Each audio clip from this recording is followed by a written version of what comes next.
बहुत बढ़िया। कई बच्चे हैं, दरोगा का रिजल्ट आया है, काफी लोग क्वालिफाइड होंगे इस बार, तो कम से कम 500 दरोगा हम लोग देने जा रहे हैं। इधर भी एसआई के रिजल्ट आए हैं, तो अभी जस्ट एक बच्चा के कमेंट देखे तो हम व्हाट्सएप चेक किए, तो उसमें इस बार 500 दरोगा आपका बनने जा रहा है, डबल स्टार वाला, एक दूगो नहीं है। बात समझ रहा है ना? तो लाइन लगा रहा है, चूंकि कई बच्चे ऐसे हैं जिनको हमने, चूंकि एडमिटेड बच्चे जो पीटी पास थे उनका ग्रुप बना था, तो कई बच्चे हैं जो 90 प्लस नंबर ला रहे हैं। एक दो नंबर रहता तो डर रहता कि 60 है 65। हमने पूछा बच्चों से कैसा एग्जाम गया, तो कई बच्चे का आया कि सर केवल 10 गो गलत है, केवल 12 गो गलत है, सही छोड़ दीजिए, गलती है 10 को लेकर। तो उन लोग निश्चित रूप से बहुत ही बढ़िया रिजल्ट देने जा रहे हैं। बाकी फिजिकल अब उन दो बच्चों के ऊपर है। नया दरोगा के लिए अब उम्मीद है कि 3-4 महीना कम से कम बाद ही आएगा, चूंकि कल आचार संहिता लागू हो जाएगा। आचार संहिता के बाद किसी तरह की कोई बहाली नहीं आएगी। जो बहाली आई हुई है उसकी प्रक्रिया पूरा करने में कोई दिक्कत नहीं होती। यानी दरोगा का आचार संहिता का लगने के बाद भी फिजिकल एग्जाम होगा, उनका ज्वाइनिंग होगा, वो सभी प्रक्रिया हो जाएगी। नई बहाली आचार संहिता में सरकार नहीं निकाल सकती। तो एक चीज तो है कि अभी 4-5 महीना कोई बहाली नहीं आने जा, जब तक इलेक्शन नहीं हो जाए। अब कितने चरण में इलेक्शन होगा, कब क्या होगा, ये पूरी प्रक्रिया कल अनाउंस हो जाएगा। कल अंतिम जो है, मान के चलिए इसमें मंत्रिमंडल विस्तार भी इसमें उम्मीद है, संभावना कि आजकल में उनको भी क्लियर होना है, और उसके बाद आचार संहिता जहां लगा तो फिर नई बहाली और तमाम लाभ वाले जितने सिस्टम है सरकार कुछ अनाउंस नहीं करेगी, वो खत्म हो जाएगा। तो चलिए अच्छा है, बाकी तो हम लोग आराम से देखेंगे ही। और बाकी हम कोई नहीं कि पीटी मेन से पास हो गया इसके लिए बैठ के वीडियो वैसा अभी नहीं करने जा रहे हैं। बात समझ रहे हैं? बहुत ज्यादा पास उस पर बहुत ज्यादा हमारी ध्यान उधर कम रहता। हमारी कोशिश होती है कि बस ईमानदारी से मेहनत होगा, कहाँ जाएगा 1 साल 2 साल 3 साल, लेकिन सूर्य बनेंगे तो बादल ज्यादा देर नहीं ढकेगा, ये पक्का है, नीचे आना ही आना है उसको। बस तो इसीलिए सूर्य को बादल कितना दिन ढकेगा जी? 1 साल ढकेगा, 2 साल 3 साल, उसके बाद तो निश्चित रूप से उसमें नीचे आना ही आना रहता है। तो चलिए इसमें ध्यान दें। इसमें ऑफलाइन क्लास के लिए भी लगभग है कि अगले वर्ष लास्ट पटना है हमारा, चूंकि पटना अगले साल से ऑफलाइन क्लासेस बंद हो जाएगा। चूंकि हमारी कोशिश चल रही है, अब कारण पढ़ाना तो एक शौक से लगातार है ही सिस्टम में, तो इसमें अगले साल से हमारी है कि इसमें ऑफलाइन सेंटर कंप्लीट बंद करेंगे। फिर हम एक ही जगह रह के चाह रहे हैं कि जो आ गया उसको इतना घींच पीच के ठीक करें कि रिजल्ट दे। तो इसीलिए उसके लिए फिर हमें समय देना पड़ेगा, हॉस्टल निर्माण तमाम प्रक्रिया, और मतलब ऑफलाइन सेंटर होगा लेकिन हॉस्टल के साथ फिर हो जाएगा, फिर वो प्रक्रियाएं बदल जाएगी।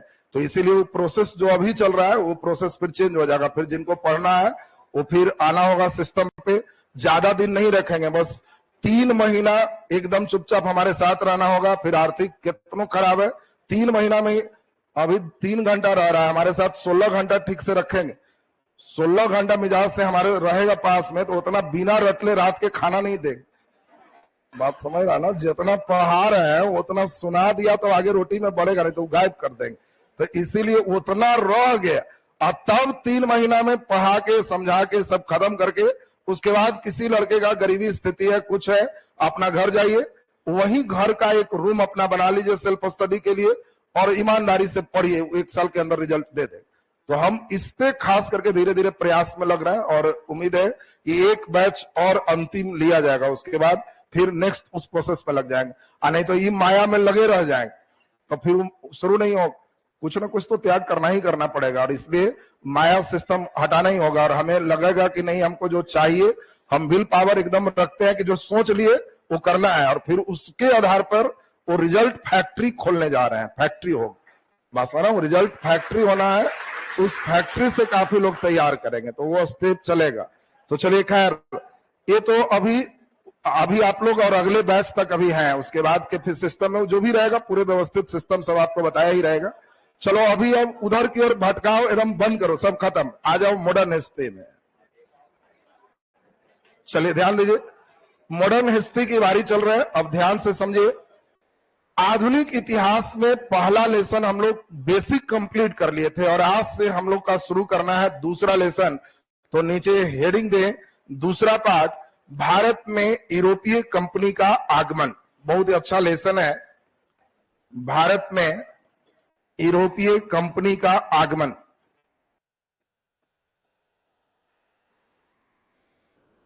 भारत में यूरोपीय कंपनी का आगमन।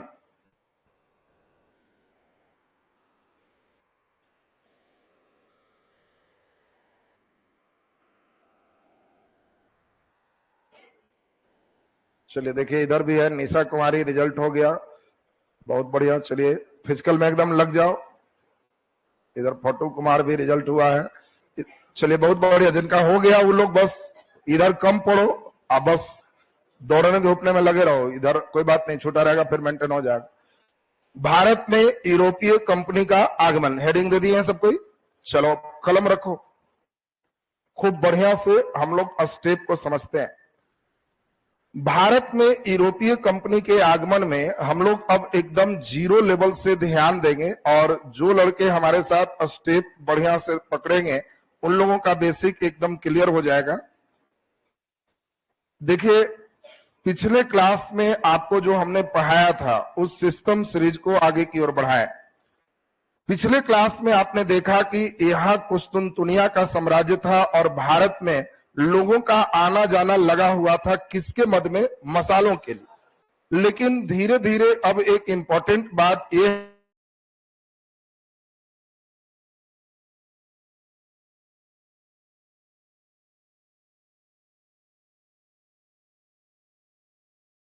बंद हो। इसी के बाद हम लोग देखे थे इटली में पुनर्जागरण हुआ। किनारे के हम लोग कंट्री देखे थे पुर्तगाल और कौन देश है? स्पेन। यही पुर्तगाल और स्पेन, ये दो कंट्री बहुत इंपॉर्टेंट है। ईसा के स्पेन का एक रानी थी इसाबेल, और पुर्तगाल के एक राजा थे Henry the navigator. Henry the navigator, और हेनरी द नेविगेटर ये युवराज है, इसने काफी प्रोत्साहित किया भौगोलिक खोज को। इसी क्रम में हम लोग देखे थे पुर्तगाल का एक व्यक्ति 1486 ईस्वी में एक केप ऑफ गुड होप तक पहुंच गया, लेकिन यहां पे उसने भारत को नहीं पाया और यहां पे हमला भी कुछ हुए, रिटर्न बैक हुआ। 1492 में अमेरिका का खोज है, लेकिन फिर इसी रास्ते से 1498 में एक व्यक्ति आया, नाम क्या था? Vasco da Gama. और बोलो, वास्को डिगामा कहां का रहने वाला था? पुर्तगाल का। और वास्को डिगामा यहां से यहां पहुंचा। इसके बाद हम लोगों को याद है कि इस समय यहां 25 दिसंबर का समय है। क्रिसमस को ही हम लोग दूसरा नाम क्या बोलते थे? नेटाल। और इसीलिए आपको बताया था दक्षिण अफ्रीका में नेटाल कांग्रेस। नेटाल शब्द जब बोलेंगे तो समझना कि अफ्रीका की बात चल रही है, और नेटाल का अर्थ होता है क्रिसमस।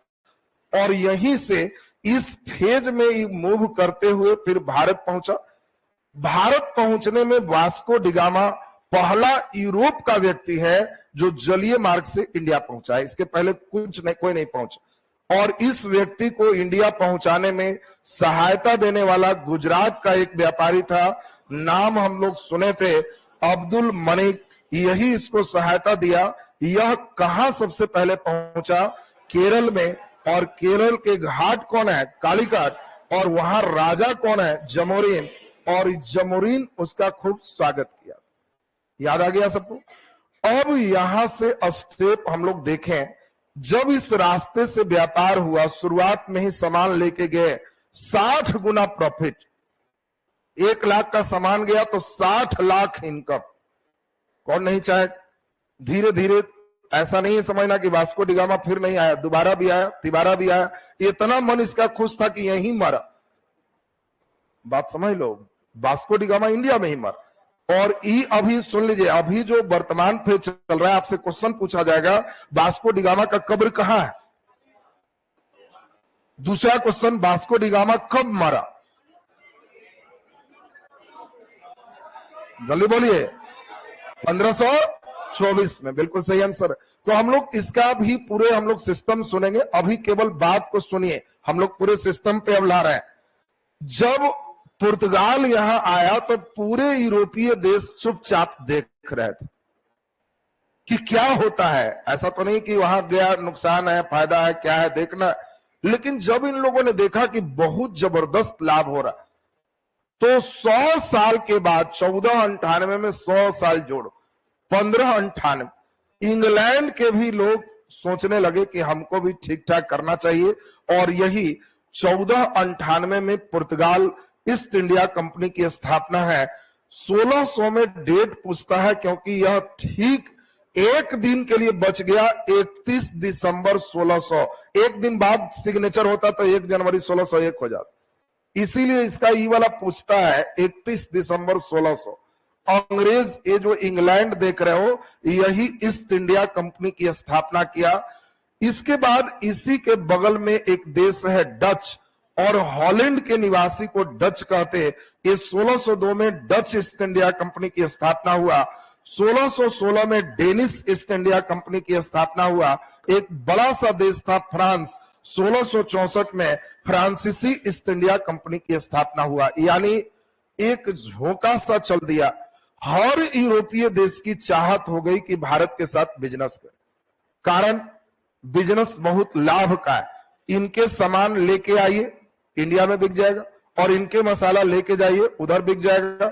दोनों तरफ इतना बढ़िया लाभ है कि हर किसी का इच्छा है कि ये वाला बिजनेस कंटिन्यू किया जाए। और देखते देखते यूरोपीय देश यहां आ गए।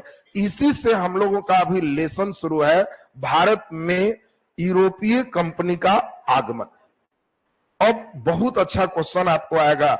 ये हमारा पुर्तगाल है, ये हमारा अंग्रेज है, ये हमारा डच है, ये डेनमार्क है, और ये फ्रांसीसी। क्वेश्चन आपसे पूछा जाएगा कि भारत आने वाला दूसरा यूरोपीय कंपनी कौन था? जल्दी बोलो। तो यहां पर देखिए, एक कंपनी की स्थापना में दूसरा अगर पूछा जाएगा तो बिल्कुल अंग्रेज सही आंसर। लेकिन आगमन में ये कंपनी बना के सूत गए। 1608 में कैप्टन हॉकिंस के कहे कि जाओ यार, बने हुए 8 साल हो गए, और ये बनाया और जस्ट चल दी। कैसे कई लड़का प्लान बनाता है कि चलेंगे पढ़ने, और वो बेचारा का प्लान इस साल बना है, 3 साल बाद भेंट हो। और कई लोग जस्ट प्लान बनाया चल दिया, उसी में डच है। क्वेश्चन पूछेगा कंपनी स्थापना के क्रम में तो पहला पुर्तगाल, दूसरा अंग्रेज, तीसरा डच। लेकिन आगमन के क्रम में पहला पुर्तगाल, दूसरा डच, तीसरा अंग्रेज। बोलो, इस सीक्वेंस बिल्कुल क्लियर है सबका?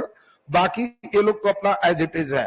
अब इसी लेसन में हम लोगों को डिटेल पुर्तगाल के बारे में पढ़ना है, डच के बारे में पढ़ना है, डेनिश के बारे में पढ़ना है, फ्रांसीसी के बारे में पढ़ना है। अंग्रेज इस लेसन में नहीं पढ़ाएंगे, क्योंकि तीसरा लेसन हमने रखा है भारत में ब्रिटिश शक्ति का विस्तार। तो केवल लाएंगे इस लेसन में, अगले लेसन में ब्रिटिश शक्ति पूरे भारत में विस्तार करवाएं। कैसे पढ़ना है, सिलेबस क्लियर है ना सबका? तो पहले इन बातों को हम लोग नोट करेंगे, फिर डिटेल चलेंगे। तो नीचे यूरोपीय कंपनी का भारत में आगमन हेडिंग हो गया, नीचे लिख दीजिए, नीचे लिख दें, भारत में व्यापार के लिए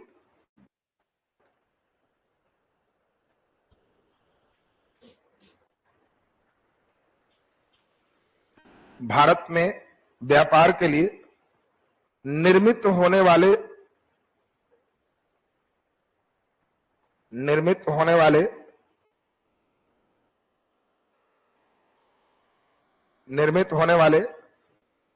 यूरोपीय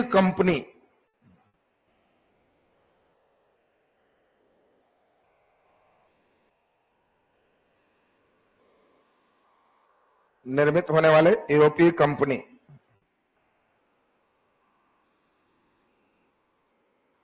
पहला नंबर लिख दीजिए 1498।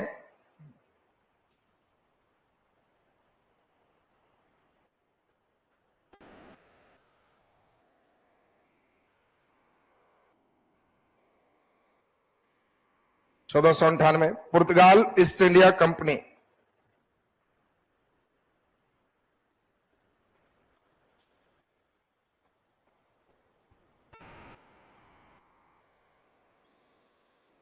पुर्तगाल ईस्ट इंडिया कंपनी। दूसरा नंबर लिख दीजिए 1600, आगे में 31 दिसंबर लिख दीजिएगा इसका, या आगे जगह नहीं है तो ब्रैकेट में 31 दिसंबर, 1600 31 दिसंबर, इसमें डेट ध्यान रखना। East India company, east India company bracket में अंग्रेज, या इंग्लैंड कर दीजिए ब्रैकेट में, इंग्लैंड। तीसरा नंबर लिख दीजिए 1602, 1602 Dutch east India company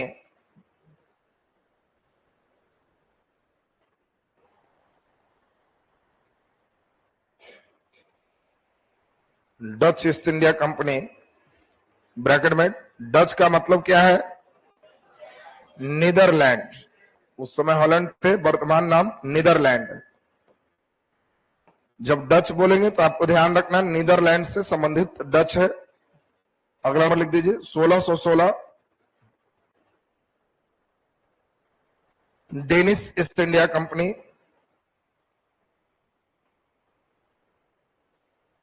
Danish east India company. Danish का मतलब बोलो? डेनमार्क। डेनमार्क।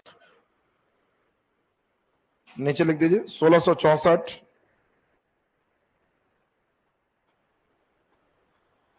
फ्रांसीसी ईस्ट इंडिया कंपनी।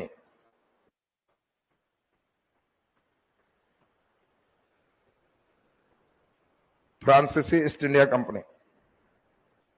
चलिए नीचे डबल स्टार लगा के डैश देके लिख दीजिए आगमन का सही क्रम।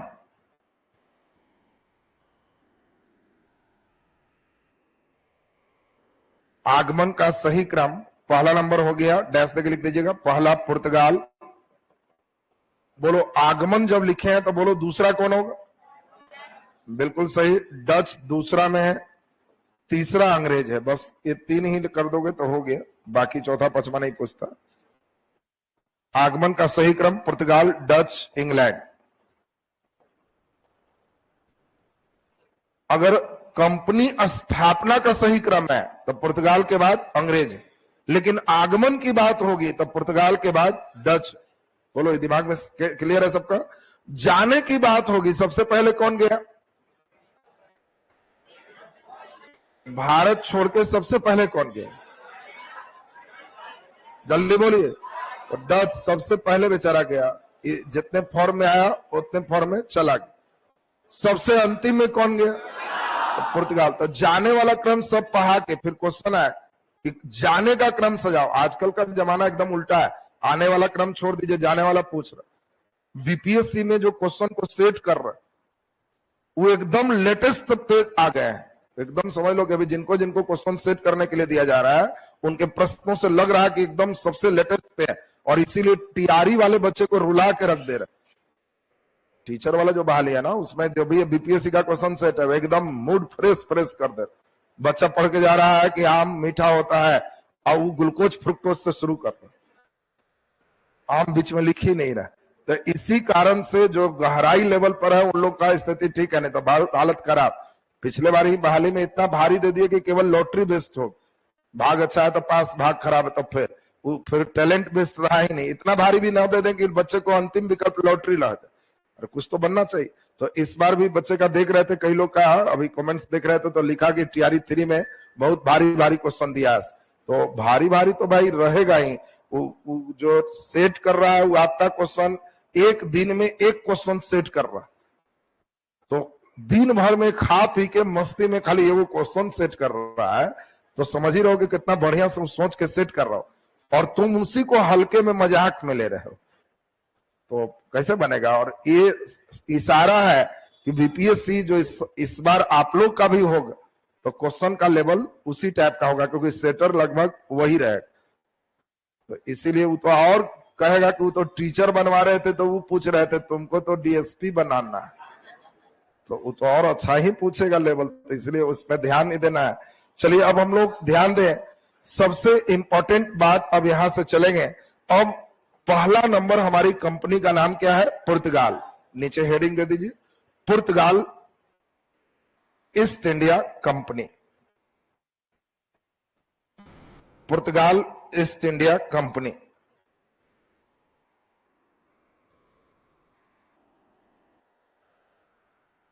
पुर्तगाल ईस्ट इंडिया कंपनी। चलो सुनते हैं, सुनना है पहले एकदम ध्यान दे दीजिए। हर बात हम पूरे समझाते सुनाते लिखाते एकदम चलेंगे कि मॉडर्न का पेज एकदम आपका क्लियर होते जाए। सबसे इंपॉर्टेंट हम लोग देखें कि भारत आने वाला पहला यूरोपीय कंपनी कौन था? पुर्तगाल। पुर्तगाल ने भारत में जो साम्राज्य स्थापित किया उस साम्राज्य का नाम क्या था? तो पुर्तगाल के भारतीय साम्राज्य को एस्तादो द इंडिया कहते हैं, एस्तादो द इंडिया। अब कभी भी आपको एस्तादो द इंडिया लिखा हुआ रहे तो समझना कि भारत में पुर्तगाली साम्राज्य एस्तादो द इंडिया। पुर्तगाल के जो है युवराज थे और इस युवराज का नाम अभी हमने सुना, हेनरी द नेविगेटर। इन्होंने भौगोलिक खोज को प्रोत्साहित किया। इसी के क्रम में हम लोगों ने देखा कि 1486 ईस्वी में पुर्तगाल का ही व्यक्ति बार्थोलोमियो डियाज दक्षिण अफ्रीका के दक्षिणतम बिंदु केप ऑफ गुड होप या इसी को उत्तर मासा अंतरीप कहते हैं, वहां तक पहली बार पहुंचा। यहां से अब कहानी भारत का शुरू होता है। भारत आने वाला भारत का खोज समुद्री मार्ग से 1498 में पहला व्यक्ति ने जो किया उसका नाम क्या था? Vasco da Gama. वास्को डिगामा से अब देखो यहां से सेक्शन शुरू हो रहा है। वास्को डिगामा पुर्तगाल की राजधानी कहां है? लिस्बन। लिस्बन से चल दिया, 4 जहाज लेके चला था। मुख्य जहाज जिस पर वो था, बताओ उस जहाज का नाम, जल्दी बोलिए क्या है? अच्छा बताओ, भारत में पहला यूरोपीय किला का नाम? भारत में सेंट जॉर्ज किला। अच्छा, फोर्ट विलियम किला। हाँ बहुत बढ़िया, गुड। बोलो, फोर्ट इमैनुअल, बिल्कुल सही आंसर। फोर्ट इमैनुअल पहला किला है इंडिया में जो यूरोपीय किला है। अभी जस्ट समझाएंगे, पहले बात को सुनना है ध्यान से, क्योंकि क्वेश्चन का गहराई स्तर क्या रहता है उसको सुनो। ये लोग जो भी आए पहले वास्को डिगामा को लाते हैं। 1498 में वास्को डिगामा जब भारत पहुंचे तो हम लोगों ने देखा कि पहली बार ये पहुंचे हैं केरल के कालीकट घाट पे। राजा कौन है? जमोरिन। जमोरिन जस्ट एक उपाधि है, मुख्य उसी राजा का नाम क्या था? समुदिरी। समुदिरी नाम था, उसी के उपाधि के रूप में जमोरिन है। उसी ने बहुत बढ़िया से इसके स्वागत किए।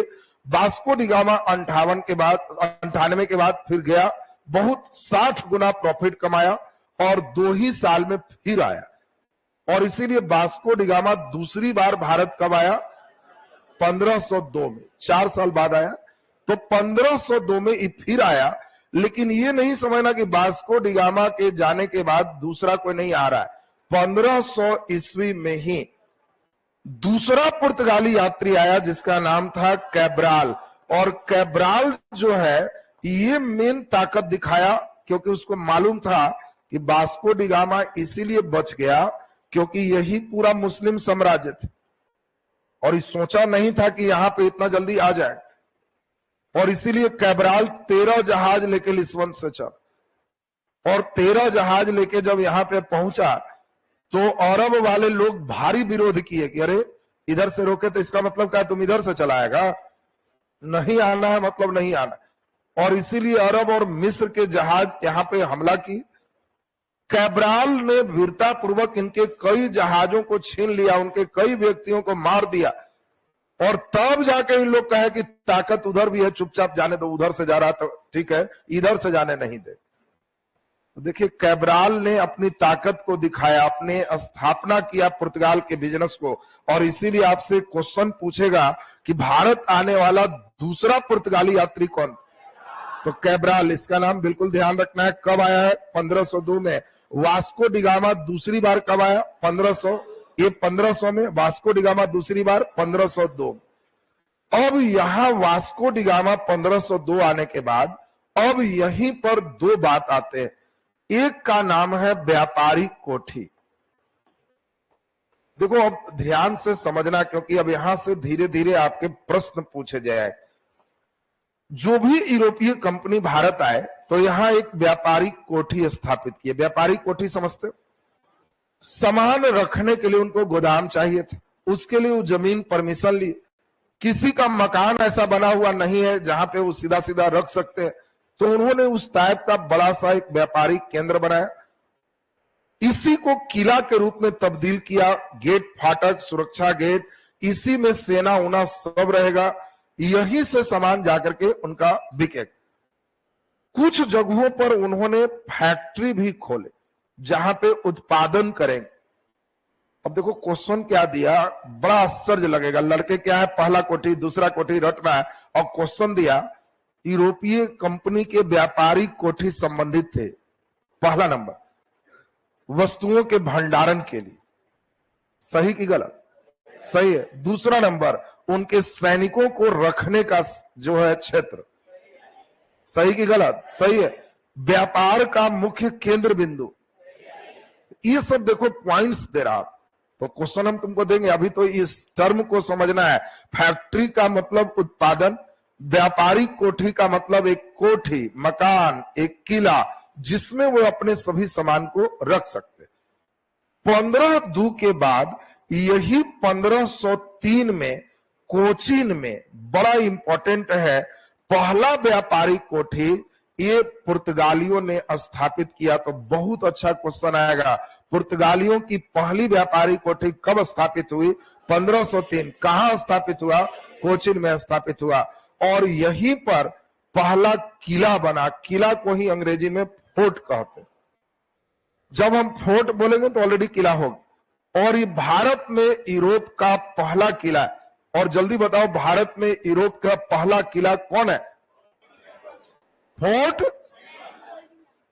इमैनुअल। अभी जस्ट हम लोग सुने हैं फोर्ट इमैनुअल। अब ध्यान दीजिए, फोर्ट इमैनुअल ये भारत में यूरोप की पहली किला है। क्वेश्चन पूछा जाएगा फोर्ट इमैनुअल किला कहां था? तो केरल में। कहां स्थित है? केरल में। और पुर्तगाल की पहला किला भी कहेगा तो फोर्ट इमैनुअल हो। तो एक बहुत बढ़िया क्वेश्चन रहा। धीरे धीरे अब यहां पे 1505 से कोशिश हुआ कि अब इसको बढ़िया स्वरूप दे। हम अलग से पुर्तगाल से वहां एक गवर्नर भेजे जो हमारे क्षेत्र का कई व्यापारिक कोठी का निगरानी करे। और 1505 से गवर्नर भेजने की प्रक्रिया शुरू हो गई। उसी प्रक्रिया में 3-4 गवर्नर आने के बाद फिर वास्को डी गामा को कहा गया कि आप भी गवर्नर बन के जाइए। और यही जो तुम अभी डेट बताया, वास्को डी गामा बेचारे गवर्नर बन के आए थे, लेकिन ज्वाइनिंग भी अभी नहीं हुआ कि भारत में जैसी केरल पहुंचे इनको मलेरिया हो। और उस मलेरिया से अब उम्र इनके थोड़ा अधिक हो जाने से इनकी भारत में ही कोच्चि में मृत्यु हो गई, केरल में ही। और कोच्चि में ही इनको दफना दिया गया। और इसीलिए वास्को डी गामा का कब्र कहां है? तो कोच्चि में। वास्को डी गामा मृत्यु भारत में है। किस वर्ष? 1524। और इसीलिए हमने बताया कि इनकी उम्र अधिक हो गई है। 98 में आया था। अब सोचो कि 98 से 24, 26 साल हो गए। अगर उसकी आयु 50 साल के आसपास भी 40 साल मान हो गए, आने समय पहला, तो 26 जोड़ दोगे तो 70 लगभग पहुंचा हुआ। और इसी कारण से इसकी भारत में ही मृत्यु है। तो वास्को डी गामा तो चलो काम खत्म हो गया। अब इसमें हाँ बोला जाए, वास्को डी गामा 3 बार है। पहला बार आया 1498 में, दूसरा बार आया 1502, तीसरी बार गवर्नर बन के आया जो मृत्यु हो गई।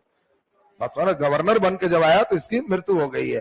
अब इसमें हम लोगों को बहुत इंपॉर्टेंट अभी समझना है पुर्तगाल के गवर्नर।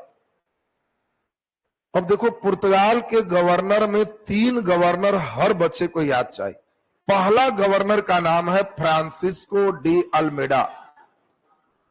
Francisco de Almeida. दूसरा गवर्नर हमारा है अल्बुकर्क। और तीसरा गवर्नर है निन्नो डी कोन्हा। अब ध्यान से सुनेंगे, हर बच्चे को पहले तीनों नाम एकदम क्लियर होना चाहिए। पहला गवर्नर कौन है? फ्रांसिस्को डी अल्मेडा, दूसरा अल्बुकर्क, तीसरा निन्नो डी कोन्हा। तीनों सुनो। 1505 से 1509 तक ये फ्रांसिस्को डी अल्मेडा पहला गवर्नर। पूछा जाए कि पुर्तगालियों का पहला गवर्नर कौन? तो फ्रांसिस्को डी अल्मेडा। कहना कि सर गवर्नर याद करने में डर लगता है, इसलिए डी से डर दिमाग में रखना, डी अल्मेडा। और ये पहला गवर्नर है, फर्स्ट गवर्नर है। इसने भारत में नीले जल की नीति को अपनाया। नीले जल की नीति का मतलब क्या है? नीले जल की नीति, नीला जल का मतलब महासागर के जल, और इसने कहा कि हम पुर्तगालियों को एक ही काम करना है, हिंद महासागर में हम अपने प्रभाव को बढ़ा के रखें। और हिंद महासागर में अपने प्रभाव को बढ़ाने के लिए इसने नीले जल की नीति को अपनाया। इसका कोई बहुत इंपॉर्टेंट वर्क उसा नहीं रहा, मेन वर्क इसका है। इसीलिए भारत में पुर्तगाली साम्राज्य के वास्तविक संस्थापक अल्बुकर्क को कहते। देखो बहुत अच्छा क्वेश्चन आएगा, भारत में पुर्तगाली साम्राज्य के वास्तविक संस्थापक कौन? अल्बुकर्क। अल्बुकर्क ने ही बहुत इंपॉर्टेंट है कि इसने दो काम किया। एक तो सबसे इंपॉर्टेंट, बीजापुर के शासक के पास गोवा था, और इसने 1509 में ही आया है, चूंकि 5 से 9 यही 9 में ही आया है, और 1510 में बीजापुर के शासक से गोवा को इसने छीन लिया। इसलिए आपसे क्वेश्चन पूछा गया, बहुत अच्छा क्वेश्चन है, गोवा विजय करने वाला कौन था? अल्बुकर्क। गोवा कब जीता?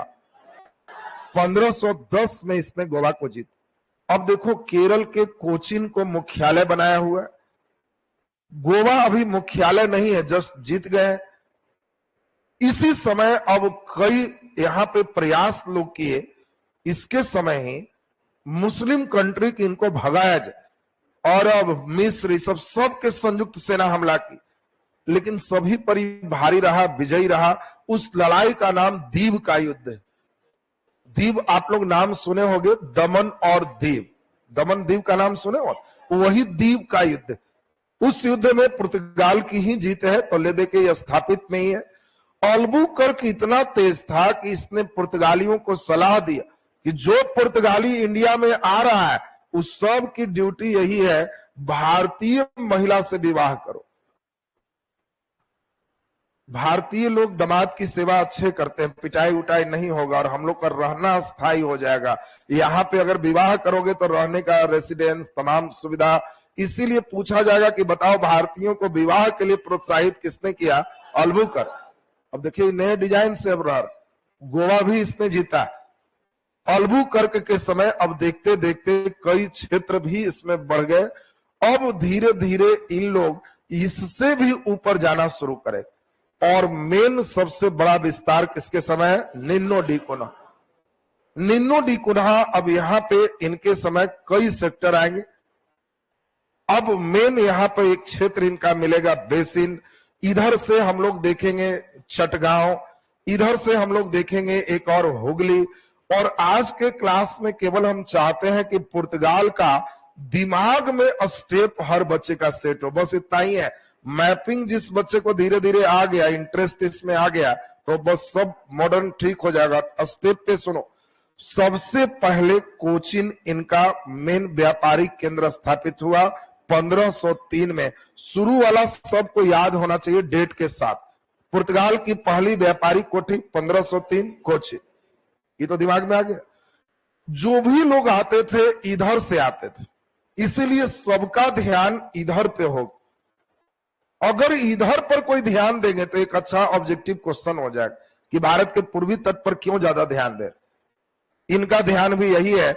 हम लोग अभी जस्ट सुने कि 1510 में ये गोवा को जीत लिए, और यही जो लास्ट देख रहे हो निन्नो डी कुन्हा 1530 में गोवा को ही मुख्यालय बनाया। आगे हम लोग स्टेप चलेंगे, क्वेश्चन आएगा गोवा जीता कौन? अल्बुकर्क। गोवा को मुख्यालय कौन बनाया? निन्नो डी कुन्हा। गोवा कब जीता?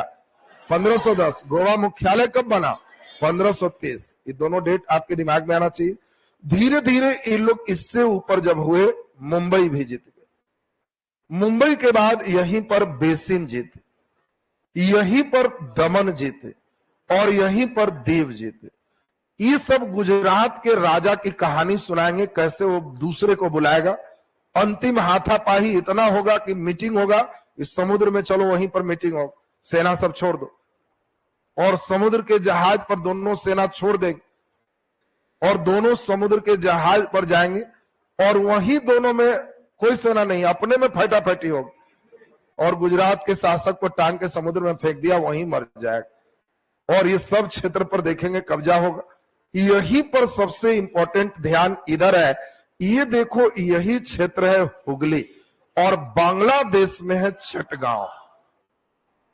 बस मैं चाह रहा हूं सबसे पहला आज के डेट में ये जैसे ही दिमाग में आपका आएगा धीरे धीरे मॉडर्न आपका सही होते जाएगा। पहले दिमाग में बैठना चाहिए, जब हम कहेंगे भारत में पुर्तगाल का केंद्र तो कहना सर समझ गए, इस साइड में दो है, चटगांव बांग्लादेश में और हुगली बंगाल। इस साइड में आएंगे तो सबसे पहले कोचीन, उसके बाद गोवा, उसके बाद मुंबई, तब बेसिन, तब दमन और तब दीव। धीरे धीरे होगा क्या, इनकी कहानी सुन के आपको आश्चर्य होगा। पुर्तगालियों की मेन ड्यूटी क्या थी, तो काटेज पद्धति थी। परमिशन लेना है, काटेज माने लाइसेंस लेना है, तुमको कोई भी पानी यात्रा करना है तो हमसे परमिशन लो, वो नहीं रहेगा तो हम तुम पर हमला करेंगे, सब छीन लेंगे। काटेज लिया है, पैसा दिया है तो जा सकते हो। और इसी क्रम में उन लोग एक नया चीज सीख गए, वो था समुद्र में लूटपाट कर। पुर्तगाली इसके लिए फेमस हो गए, कोई जहाज देखे तो सेना है, लूटो, सब छीन लिए, चल दिए। कौन? तो पुर्तगाल छीन। आपसे क्वेश्चन पूछेगा कि इस पूरे में पुर्तगालियों का सबसे महान बंदरगाह कौन? तो ये सब महान नहीं है, इनके महान बंदरगाह चटगांव को कहा। तो इसीलिए ध्यान रखना है, सबसे महान बंदरगाह पुर्तगालियों का कौन है? चटगांव। इधर जब वो लूटपाट मचाने लगे तो इधर मुगल शासक और शाहजहां इन पर हमला करके हुगली छीन ली, और औरंगजेब कहा कि इसका चटगांव भी छीन लो, नहीं तो इधर बहुत हमला करता है। तो इधर दोनों गायब हो गया, एक शाहजहां और एक औरंगजेब। शाहजहां कौन छीना? हुगली। औरंगजेब चटगांव। क्वेश्चन आएगा पुर्तगालियों से चटगांव किसने छीन ली? औरंगजेब। ये दोनों बेचारा का गायब हो। यहां पे त्रावणकोर के राजा थे, बाद में 30 से इनका मुख्यालय गोवा था, तो त्रावणकोर के राजा कोची छीन ली, ये भी छीना। धीरे धीरे यहां मराठा डेवलप किए तो बेसिन छीन ली। मराठा इनसे ज्यादा मजबूत रहा तो बेसिन खत्म हो, तो इनका बेसिन भी छिना गया, कोचिन भी छिना गया, हुगली भी छिना गया, चटगांव भी छिना गया। इंग्लैंड के युवराज थे जेम्स द्वितीय, उनकी शादी थी कैथरीना से, और कैथरीना से शादी में पूरा बंबई दहेज में दे दी। बात समझो, बंबई पूरा तिलक में दे दिए थे। तो इंग्लैंड में शादी में तिलक में कैथरीना के बंबई इंग्लैंड को मिल गया, दहेज में पुर्तगाल वाले दे दिए। वो भी कहा कि इंडिया में हम बिजनेस कर रहे हैं, मिल जाएगा तो ठीक ही है। तो पूरा बंबई दहेज। बचा क्या बेचारे का? गोवा, दमन, दीव। अंग्रेज यहां भारत में कब्जा किए तो क्या वो पुर्तगाल को यहां से भगाएंगे? नहीं, ससुराल में इनको बंबई मिला हुआ तो क्या भगाएंगे। ये लोग भी कहा कि ठीक है तुम ई वाला पर रहो, बाकी हम देखेंगे। और इसीलिए 1947 में जब भारत आजाद हुआ तो भारत सरकार कही कि हम आजाद हो गए। पुर्तगाल कहा कि इंग्लैंड से ना, यहां हमको इंग्लैंड तक नहीं छुआ है, इधर मत छूने का कोशिश कर। और इसीलिए गोवा, दमन, दीव ये सब आजाद नहीं हो। अब सोचिए, भारत सरकार जबरदस्ती 47 से काफी वर्ष के बाद 1961 में पूरा सेना लेकर तैयार हुआ कि भागते हो कि नहीं, तुम लोग अभी भी यूरोप से यहां आके रहेगा। तुम जबरदस्ती इस सबको छीनी, और तब उसको छीनने के बाद 61 में ही अंतिम रूप से गए। और इसीलिए पुर्तगाली सबसे पहले भारत आए और सबसे अंतिम में गए। अंग्रेज भी 1947 में चला गया और ये देखो 1961 में जा। इतना टाइम इसीलिए लगा क्योंकि एकदम साइड किनारे हिस्से में अंग्रेज भी उनको कोई डिस्टर्ब नहीं किया। भारत सरकार भी अभी उनके पास 500 से ज्यादा रियासत मिलाने की समस्या, अपने ठिकाना नहीं रहेगा तो पुर्तगाल से क्या भिड़ने जाए। तो अभी अपना ही रियासत सब ठीक कर रहा है, राज्यों का पुनर्गठन चल रहा है। 56 के बाद जब पुनर्गठन वगैरह राज्य जब होना शुरू हो गया तब हुआ कि तो ये भी मेरा राज्य होगा। तब वो कहे कि अब हम नहीं जाएंगे, तब हमला शुरू सोचे, तब जाके निकला। अरे हमारे यहाँ राज्य बनने की क्रिया पढ़ोगे, राज्य पुनर्गठन आयोग 56 के बाद, इसीलिए 56 के बाद हम लोग एक्टिव है तो 61 में जाके निकाले। अब ध्यान दें, यहां रहन सहन अगर कभी गोवा जाओ तो पुर्तगालियों का बसाया हो तो कंप्लीट पुर्तगाली फैशन मिलेगा। यानी तुम अगर यूरोप में पुर्तगाल नहीं गया है घूमने तो गोवा घूम करके समझ सकते हो कैसा उन लोग रहते हो। दूसरा, दमन और दीव, दादर नगर हवेली, कंप्लीट पुर्तगाली कल्चर, और इसीलिए उसको सुरक्षित रखने के लिए इसको केंद्र शासित प्रदेश बनाया गया। तो क्वेश्चन है, दमन और दीव को केंद्र शासित प्रदेश का दर्जा देने का कारण है चॉइस से सुरक्षा की दृष्टि से, बी फ्रांसीसी संस्कृति को सुरक्षित रखने के लिए, सी पुर्तगाली संस्कृति को सुरक्षित रखने के लिए। तो आंसर पुर्तगाली संस्कृति को सुरक्षित रखना। बोलो, लाइन क्लियर है सबका? अब इसी में हम लोग का पूरा स्टेप आएगा, तो थोड़ा सा केवल अभी आज लिखाएंगे, उसके बाद बाकी स्टेप्स हम लोग फिर एक साथ चलेंगे। तो नीचे अभी सब मिटा दें तो क्या जगह लिख सकते हो सब ना? अभी जस्ट हम चेक करेंगे। धीरे धीरे तुम्हारे दिमाग में एक एक नक्शा घूमना चाहिए कि यहाँ कहाँ कौन है, एकदम पूरा स्टेप्स एकदम क्लियर होना चाहिए। चलो देख ले, चलो इधर से कौन आएगा, तुम ही आओ। देखो अभी जस्ट हम जगह बोलेंगे, सब जगह को प्लॉट करना है। चलो अपने से तुम बताते जाओ कौन जगह है। द्वीप है, बोलो। बेसिन, मुंबई को बोला गए तुम, मुंबई,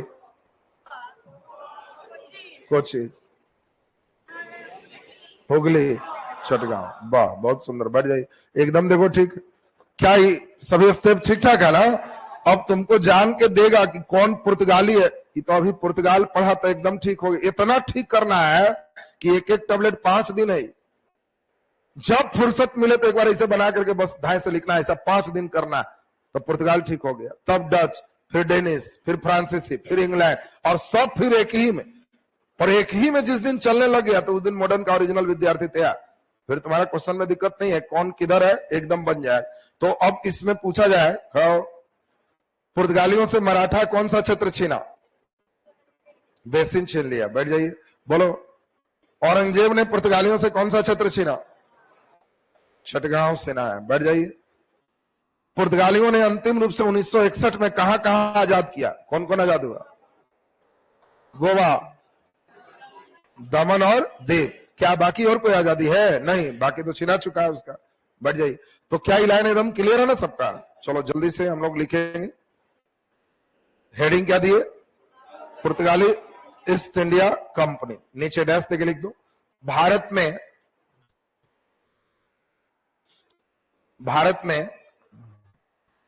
पुर्तगाली साम्राज्य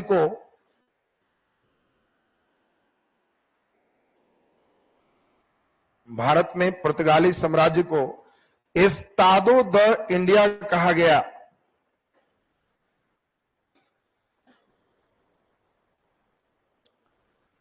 एस्तादो द इंडिया।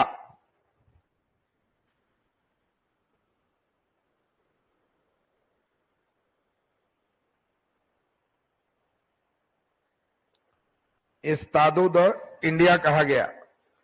नीचे स्टार लगा के डैश के लिख दे। भारत आने वाला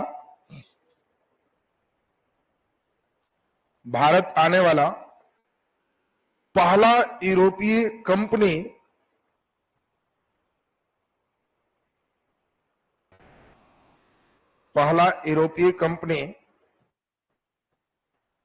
पुर्तगाल था। उसी में लिख दो। तथा भारत वाला यूरोपीय कंपनी पुर्तगाल था। ब्रैकेट 1498 तथा भारत से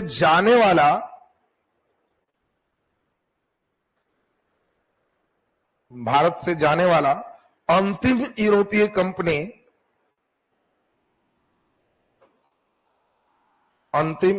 कंपनी भी पुर्तगाल था। ब्रैकेट 1961। चलो नीचे हेडिंग दो। बास्को डिगामा या बास्को डिगामा लिख के डैश। बास्को डिगामा लिख दीजिए। समुद्री मार्ग से आने वाला पहला यूरोपीय व्यक्ति समुद्री मार्ग से आने वाला पहला यूरोपीय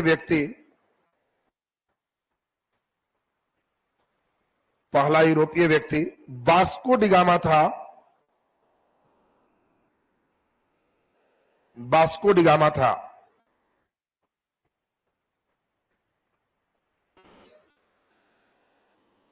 डैश देके लिख दीजिए। गैब्रियल जहाज का नाम था गैब्रियल। गैब्रियल जहाज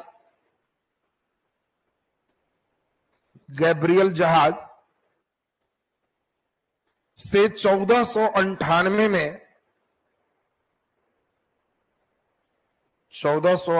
में गुजरात के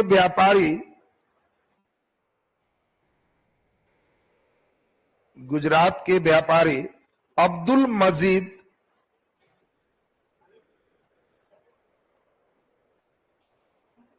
अब्दुल मनिक भी कई जगह रहता है, मजीद भी रहता है। अब्दुल मजीद की सहायता से, गुजरात के व्यापारी अब्दुल मजीद की सहायता से 1498 में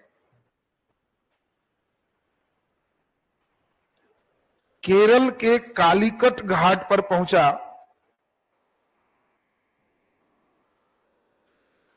कालीकट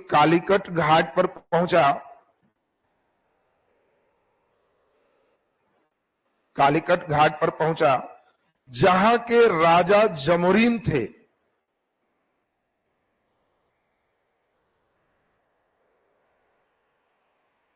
कालीकट घाट पर पहुंचा जहां के राजा जमोरीन थे।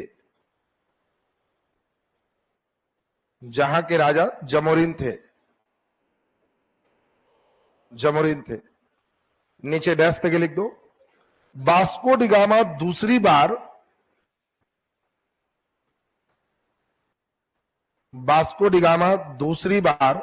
1502 में आया। 1502 में आया। नीचे डैश के लिख दीजिए। वास्को डिगामा अंतिम बार 1524 में आया। वास्को डिगामा अंतिम बार 1524 में आया।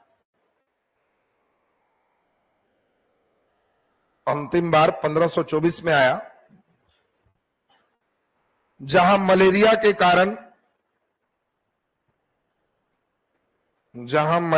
कारण केरल के कोच्चि में इसकी मृत्यु हुई। केरल के कोच्चि में इसकी मृत्यु हुई।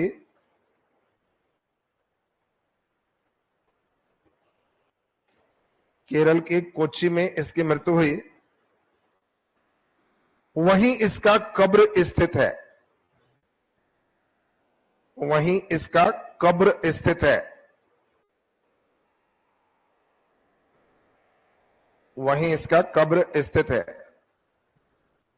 चलिए बाकी कैब्राल से फिर हम लोग आगे की ओर बढ़ेंगे। ये बताओ जितना लिखाए हैं इतना एकदम डाइजेस्ट हो जाएगा ना सबसे? अगले दिन पूरे पुर्तगाल हम कल कंप्लीट करेंगे। इधर चूंकि इस वीक में हम 2-2 छुट्टी मारे हैं, सैटरडे संडे किसी दिन छुट्टी नहीं है, लगातार क्लासेस चलेगा, ठीक है ना? तो चूंकि कल भी सेम रूटीन कंटिन्यू है जैसे आज है, तो इसलिए कल क्लास करेंगे आपका।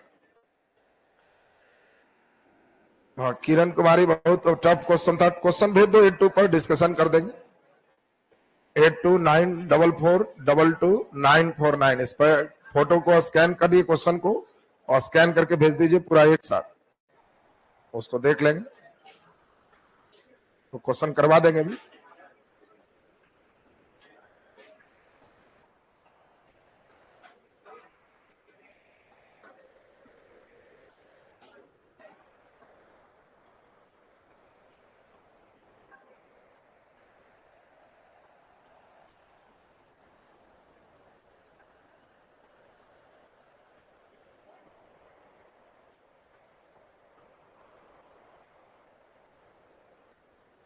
चलिए नीतीश राकेश का भी सिलेक्शन हो गया, बहुत धन्यवाद, बहुत बढ़िया।